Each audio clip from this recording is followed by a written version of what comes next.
बिस्मिल्लाहिर्रहमानिर्रहीम।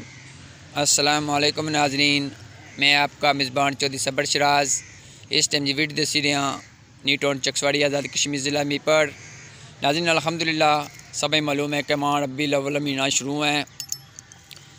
ये हाजी साहब हाजी मोहम्मद हनीफ साहब जामा मस्जिद न्यू टाउन चक्सवाड़ी ने सदर भी हैं कमेटी ने, इन्होंने शुक्र अदा करना और इन्हें पूरी टीम ने शुक्र अदा करना जो फ्लाई कम कराई रहे हैं।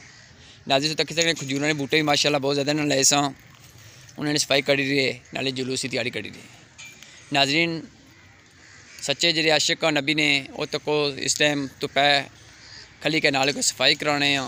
अल्लाह ताला हाजी साहब की सेहत है और मज़ीद इन्हें पूरी टीम की अल्लाह ताला अच्छे कम करने तौफीक फरमाए। आमीन सुमा आमीन जज़ाकल्लाह।